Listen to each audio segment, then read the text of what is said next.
महाराष्ट्र के deputy CM Ajit Pawar की विमान दुर्घटना में मौत हो गई। उसके साथ ही उनका एक अधूरा ख्वाब भी चला गया, वो कसक, वो तमन्ना जो कभी पूरी ना हो सकी। 6 बार के डिप्टी सीएम अजित पवार अपने नाम के आगे से डिप्टी हटाकर सिर्फ सीएम लगाना चाहते थे। उन्होंने ये बात कभी छिपाई भी नहीं कि वो सीएम बनना चाहते हैं।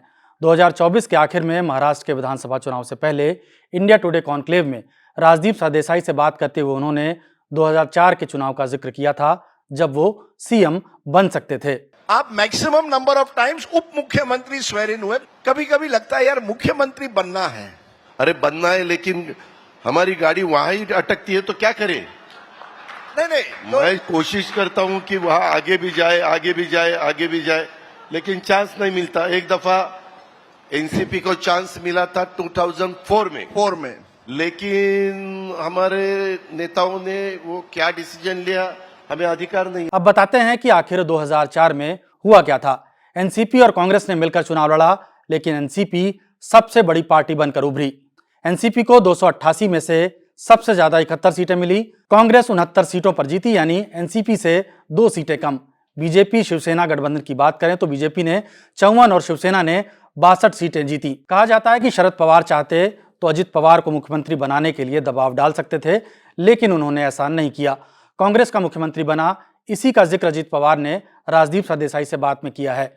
कुछ लोगों का मानना है कि शरद पवार ने जानबूझकर ऐसा नहीं किया, क्योंकि वो नहीं चाहते थे कि अजित पवार पार्टी में दूसरे नंबर के नेता बने।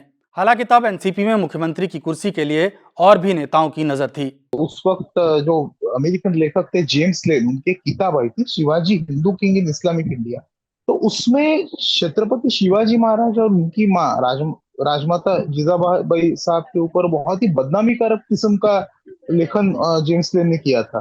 तो उसके ऊपर काफी गुस्सा था और मराठा समाज के थोड़े युवकों ने भांडारकर ओरिएंटल रिसर्च इंस्टीट्यूट पे पुणे में हमला भी बोला था। और उस घटना के बाद ये मुद्दा जो है वो काफी गर्मा गया और उसकी वजह से मराठा कंसोलिडेशन हुआ था काफी, और इसका फायदा हुआ था एनसीपी को।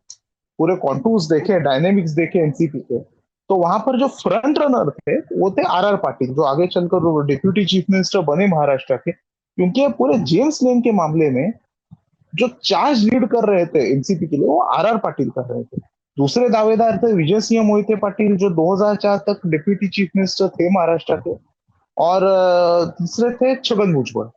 और कहीं ना कहीं एक चीज है कि कहीं ना कहीं उस वक्त अजित पवार तो इतने उस रेस में आगे नहीं थे ना, लेकिन कहीं ना कहीं उनका नाम तो जरूर होगा ही, क्योंकि उस वक्त वो आज जो बाद में जो उनको स्टेचर मिला उनके पास नहीं था, क्योंकि डिप्यूटी चीफ मिनिस्टर की पोस्ट जो है उनको 2010 में मिली, लेकिन कहीं ना कहीं वो भी उनका नाम भी लिया जा रहा था उस वक्त, वो फ्रंट रनर भी नहीं रहे। तो अजित पवार सबसे लंबे समय तक डिप्टी सीएम रहने वाले नेता हैं। वो 2010 में पृथ्वीराज चव्हाण की सरकार में डिप्टी सीएम बने, फिर 2012 में, उसके बाद देवेंद्र फडणवीस की 2019 में बहुत कम समय के लिए बनी सरकार में, और फिर उद्धव ठाकरे और एकनाथ शिंदे की सरकार में भी डिप्टी सीएम रहे। लेकिन वो कुर्सी उन्हें कभी नहीं मिली जिसकी तमन्ना वो दिल में पाले हुए थे।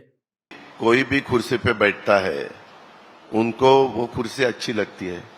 आप वहां बैठे, आपको भी अच्छी लगती है ना आपकी कुर्सी, वैसे ही सबका है। उसी हिसाब से कोशिश करना अपना काम है हर एक का।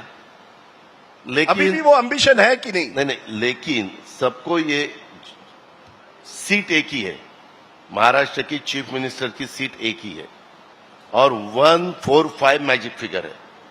145 मैजिक फिगर जो इकट्ठा करेगा वो चीफ मिनिस्टर बन सर, आपकी अभी भी एम्बिशन है कि नहीं, ख्वाहिश है कि नहीं मुख्यमंत्री देखो बनना? अभी मैं ये इशू के बारे में आपको जवाब देना नहीं चाहता।